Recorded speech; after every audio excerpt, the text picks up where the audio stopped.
బోధన్లోని జిల్లా ఆసుపత్రికి కావాల్సిన అదనపు గదుల కోసం అధికారులు ప్రతిపాదనలు సిద్ధం చేశారు.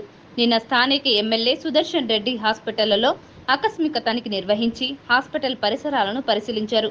హాస్పిటల్లో కావాల్సిన సదుపాయాలపై అధికారులకు ఆదేశాలు జారీ చేశారు. ఈ రోజు రంగంలోకి దిగిన పంచాయతీరాజ్, రెవెన్యూ అధికారులు నర్సింగ్ కాలేజ్, డయాలసిస్ సెంటర్ కోసం హాస్పిటల్ బిల్డింగ్ ను పరిశీలించి జిల్లా కలెక్టర్ కు ప్రతిపాదనలు పంపినట్లు కాంగ్రెస్ పిసిసి డెలిగేట్ గంగాశంకర్ తెలిపారు.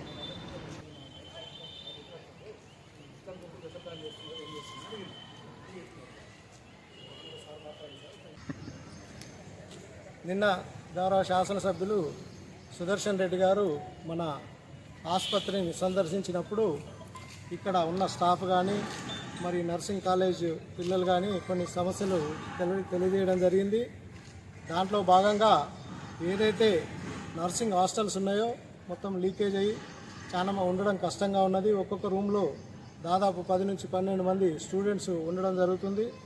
దీంట్లో మాకు చాలా అసౌకర్యంగా ఉందని తెలియజేయడంతో ఇప్పుడు వెంటనే డిప్టీ గారిని, ఏఈల్ని, తర్వాత ఎంఆర్ఓ గారిని పంపించి వీటిని పరిశీలించి ఇక్కడ పైన అప్స్టైర్లో రూమ్స్ ఏర్పాటు చేసే విధంగా నిర్దేశించడం జరిగింది.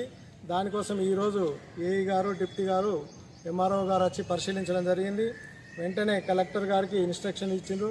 తొందరలోనే దానికి సంబంధించిన ఫండ్స్ అన్ని రిలీజ్ చేసి ఇక్కడ వారికి సౌకర్యంగా ఉండే విధంగా చేయాలనే ఉద్దేశంతో ఫండ్స్ రిలీజ్ చేస్తూ ఉన్నారు. అట్లనే నిన్న కొందరు పేషెంట్స్ ఇక్కడ డయాలసిస్ సెంటరు పైన ఉంది, మాకు ఎక్కడానికి చాలా కష్టంగా ఉన్నదని చెప్పడం జరిగింది.